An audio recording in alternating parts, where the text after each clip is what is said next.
So first of all, I wanted to say that I'm really excited to be here. Turns out that I really like this format of the traditional format was like real people. So my name is Shiri Hochhauser. I'm a partner technology strategist at Microsoft, and I'm here today to help you rethink and formulate some of the classic DevOps problems you have as machine learning problems. Now, I know what you guys are thinking, right? You are probably telling yourself at this point, I have real problems, not machine learning problems. My problem is that I'm being awakened in the middle of the night because someone thought that dropping a table in production in 2 a.m. is a great idea. Or I have a problem that the project manager is coming to me and asking me how many reserved instances we're going to need in Q2 of 2023, and I have no idea how many reserved instances we're going to need tomorrow. And you are right, and my heart is with you. Those are real problems, but they also happen to be machine learning problems. The other objection you might have is saying, okay, I'm willing to agree these might be, if you convince me, machine learning problems, but then maybe I'm not the right person to solve it, right? Because I am not a data scientist, and if I am, I should be getting a raise, right? And the beauty of machine learning is that when you are able to formulate the problem, it's half of the way to the solution. And second, you are able to just get a whole new tool set, which will help you to solve this problem. So because we're Israelis and you want me to show you what I've got, so this is the agenda for today. The first part would be glossary. I will speak about what is AIOPS and why you really desperately have to use it for your SaaS. The second part, I will correlate some of the classic DevOps challenges that I'm sure each of you is facing every day with the corresponding ML problems and algorithms.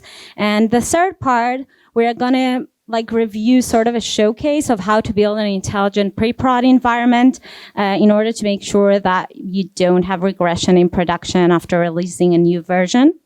So AIOPS is application of machine learning into IT operations space. And now if you are like me, you're probably wondering if it's applying machine learning into operations and why is it named AIOPS. So that is sort of because MLOps was already taken. So MLOps is about applying applying DevOps methodologies like CI and CD to machine learning environments, while AIOps is what I just said. And the way I like to think about it is sort of AI is the goal, right? It's the end game. It's where we want to be for the last 50 years. It's about computers being able to perform tasks that would require human intelligence. Now, machine learning is just one approach in which you can achieve AI. And it's about throwing all of the data into the computer and sort of hoping that it will make sense out of it, find patterns, and then it will output for you the algorithm. And when we think of any classic DevOps challenge, then usually this is a cycle, the vicious cycle, right, that we're going through. So we're trying to figure out what happened, what was the impact, why did it happen, how we can mitigate it and to fix it. And each one of these parts is a problem that is associated with tons of data, right? Tons of logs, stack trace, and a lot of information. And I always say that I think the guy before me was speaking about observability versus monitoring. Okay. So I would say that the problem in the past, we said we don't have enough logs and, that we're not able to really tell what is happening. But today the problem is sort of the other way around. We sometimes have too many logs and it's very difficult to understand and make sense out of it. So if operations is or was a big data problem, then when you think of cloud native applications, right, or microservices where you have the hardware, you have the software, you have the workloads running, then essentially SaaS operations is a huge data problem. And this is also why AIOps is in such a rise, and it's so important, especially when we look at the new era of cloud applications. Because again, as we said, looking at traditional programming, you have the data, you code the algorithm, right? It's your program, and then we get output. So we'll sort of configure the computer what to do, set of rules for each and every input. This is what you should output. Now, if we think of big data, right, then we have tons of input, and we're not able to always program exactly what would happen in each scenario. But the beauty of machine learning is that you don't need to actually tell the computer what to do. You only put the data. You have to prep it a little bit. We'll cover that. But you put the data in, the input, and the output, what you are trying to achieve, what is the decision you are looking for, and then the computer would itself give you the algorithm and the program. So there are two types of learning, machine learning, unsupervised and supervised. So again, the unsupervised is usually when you have no idea what you're looking for. You just sort of want the computer to tell you what you are looking for. So whether there are correlations or whether something looks weird. And supervised learning is when you sort of have a hunch what you're looking for, you think you know what is the right answer, or even I will go further and say you know what is the right answer for a subset of like data, and then you want the computer to be able to give you the right answer for all those new rows and new inputs. So there are two, like I'm covering here two types of like unsupervised learning algorithms with examples which are DevOps scenarios, right? So anomaly detection is sort of answering the question of, is this weird, right? So you just had 4,000 or 40,000 API calls in 1 minute. Is this weird? I don't know. Depends on your app. It might be really okay. It might be Black Friday. It might be, you know, you don't know. Maybe you are under a DDoS attack, or maybe it's a completely normal call rate. And that is sort of something that the machine learning algorithm is able to identify according to the baseline. The other one is clustering. And clustering essentially says, you know, sometimes you get 1,000 alerts, some SMSs if you are on call, and then you happen to realize that all of them are related to one root cause, right? There was one problem, then obviously it created tons of other problems, but you need to find the needle in the haystack and to realize what was the original cause. So clustering is about taking few data points and clustering it together, right? Saying that they're related and they're correlated in some ways. And I would say that the anomaly detection actually stands very well for the monitoring problem, right? Because we want to identify if something weird is going on, if we are having a capacity or utilization issue. And then the clustering one is about diagnosis. So we want to know like what is a problem that most of those alerts would be correlated with. Supervised learning, as we said, it's about being able, so the difference also, you are getting an actual answer, right? So with unsupervised, if you notice, you sort of get, there is something weird or there is a correlation, but here you would get somewhat binary answer. So classification is clustering on speeds because it won't just tell you that those alerts are correlated. It will tell you they're correlated and the ticket severity should be B, or they're correlated and you should send it to the networking team, right? So it won't just put it together, it will also put a label on it.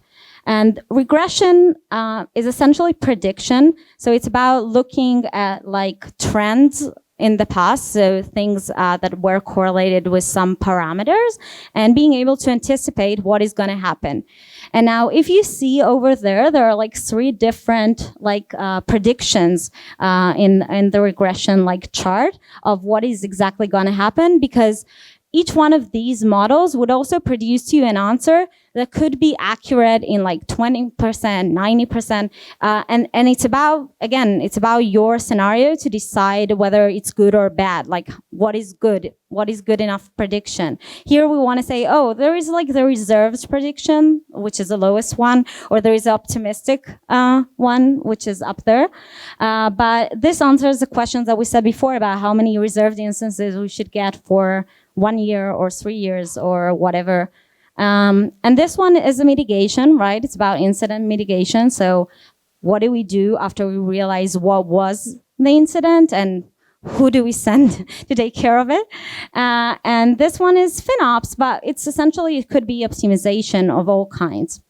So these four are very classic DevOps problems. So if you remember, that was objective one. So I think we're established that these are definitely machine learning problems with algorithms.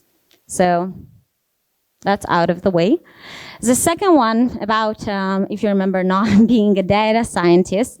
So after you do configure the problem as it is, the beauty of it is that you can sort of give the model again to try it out, and then it will produce to you some answers. So it will tell you how accurate it thinks it is.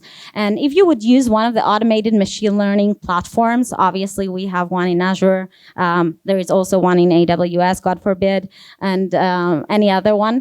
So you can essentially test out a lot of different models. You don't need to decide which one, even if you're not sure what type of problem you actually have. Just you can test them all and see which one produces the best result for you. And then you can tag it and get it better and better. But this is why you don't have to be a data scientist. Or obviously you can approach a data scientist in your organization. They do get paid for that. So, you know, we can leverage them as well.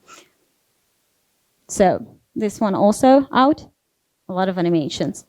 So I think we sort of touched the production part, which is interesting and fun. But the real problem, the way I view it, is a pre-production problem. So I guess all of us, like sort of, I want everyone to close their eyes and imagine a world. Oh my God, this is like, it's not my fault. Okay, but imagine, something here is not working well. But imagine a world where before you roll out a version, you will get like an engine that will give you a go, no go, whether you should actually go ahead and roll out this version, or the regression is going to be super high. So it could be called pre-release regression prevention. I like to call it breaking production prevention. That looks bad because of the guy there, not me. So I will like go over it in details. So it's actually a solution that was implemented, like Microsoft implemented it internally for rolling out our versions in our own data centers, but I think you can all sort of learn from it. So there's three like components into that. The first one is the environment. So you all look like pretty serious DevOps engineers to me, so I assume you do have staging or pre-production or beta or whatever you want to call it. And still, very often, we happen to test things in pre-prod, everything looks great, and then we roll it out in production, and it turned out something is breaking, something is not working. Why does it happen? So obviously, that's because, especially with SaaS, we have multiple deployment scenarios, right? So you may be having, some on-premise environments, not judging you. You may have multi-cloud deployments. You may have different regions. And obviously, we cannot test each and every scenario, first of all, because that would be super expensive.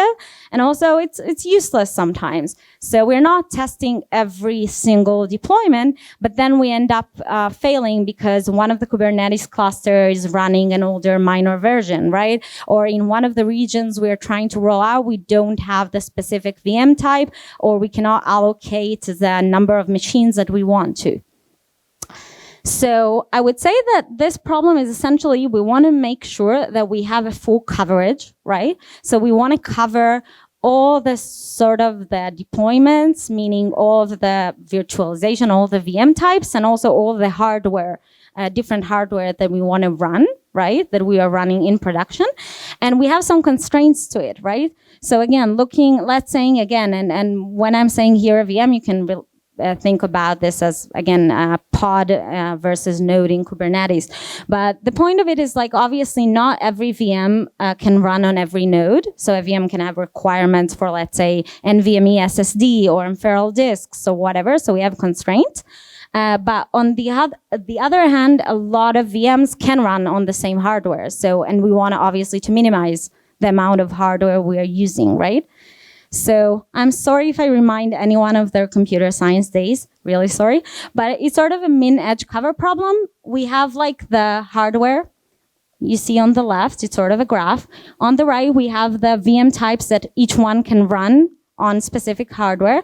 And we want to find the minimum amount of hardware that can run all the different scenarios and all the different combinations for all of our environments. So essentially what we're going to do is like we're going to go to production. We're going to extract from production all the hardware, VM type, workload features, right? So we'll have the table. And then we're going to take this table and we're going to build the graph, correlate it, and take the minimum amount of hardware that we need. The second thing is, so as I mentioned, we're going to do it the most minimal way. But let's say that 90% of the deployments actually run a specific VM type. Then only 10% of it run another VM type. We are treating, because we're doing the minimum amount, right? So we'll be treating it the same. And we'll be treating those errors the same while it's very not true. So it's about footprint and severity. So we want to be able to put scales on it, to put weights on every specific parameter. And this is part of the like data prepping of the sort of the machine learning algorithm. But what we want to do, we want to make sure that if there is a large footprint, so again, if one of the VMs shows more on the deployment scenarios, or on the other hand, if the severity of the issue is much more, problematic. So this is where I was before, and I do want to talk about it in short. So we all know SLA, right? So service level agreement, we have 5 nines, we have 3 nines, whatever. 5 nines allows you to have like 40 minutes of downtime a year, if I'm not mistaken. But what if you have a SaaS that is for retailers, and the 40 minutes of downtime just happened to happen on Black Friday, right? It doesn't, so not every 40 minutes are the same, and not severity of every issue would be the same. So another weight or another scale you would want to put, and this is, again, internally in Microsoft, we call it annual interruption rate, but it's about looking at like customer pain metrics and what they ended up reporting after that and realizing what issues are more crucial than others. So putting those two weights of like the footprint and the issues, and then we're able to like make sure it represents. The third and the final part is the decision. So we have the environment, we build it to represent like everything we have in production, right? Every type of deployment, minimal cost. We were able to factor in the severity of the issues and everything. And now we want to compare it to the baseline, right? So another problem is many times the QA would come to you and be like, oh, this is not working, and this is not working, and this is not working. And then you go into production and you realize this wasn't working also in production for a real long time. It has nothing to do with your new version. But if you're only checking the pre-prod, it's not something you're going to notice. So obviously we want to be able to compare to the baseline. So run the baseline on group A, which is like the actual deployment environment, the current one. And then when a new deployment comes in, we want to take the B, which is a group that we built before, and run the deployment on it. And then we're checking if it's statistically significant difference, right? And also taking into consideration that obviously the size A, size of production, would be much bigger than the size of pre-production. And then deciding whether to roll out or not. Now, going back here for a second. So again, it's up to you to decide, like, if you can see those are actually like p-values. So it's about the final column. So the p-value is saying, and here it was decided that if it's above 8, so if it's significantly different, we decide that, there are many more errors in the production, the pre-production environment than the production one. But it's not really the number of errors, right? As we said before, it's calculating the severity, it's calculating the footprint. You can also decide that one customer is much more important to you than the other and weigh them in, and that happens, unfortunately, and weigh them in a much more relevant way. So this just shows you essentially we're gonna like put things into the pre-prod, then we're gonna decide what is like a negative impact in our decision, and then recommend demotion back to dev, or go, no go, or saying, okay, it's good enough and we recommend promoting it to production. This is a full architecture. I didn't want to show you that before because I thought you were scared, but now I think it makes more sense. So key learning and insights. So that is the rollout rates. And as you can see, internally, we're able to roll out I think more than twice the amount of versions just because less problems, less issues, less callback. And I have 3 for you. So first of all, let the decision drive the process. So you realize with machine learning, it's about first what you are looking for. Don't just have the data and think to yourself, oh, what can I do with the data that I have? It's not like that. It's like, what am I looking for? And then finding and prepping the data to what you need. The second one is leverage the automated ML models or data scientists, but it's just, it makes it so much easier because you don't have to actually write the model yourself. You just test out different models and they tell you oh, I found a correlation that you haven't even thought of. And the third one is that machine learning won't kill you, even if you're a DevOps engineer. So come meet me in the Microsoft booth. This is my QR code for my LinkedIn profile. It was a pleasure. Thank you.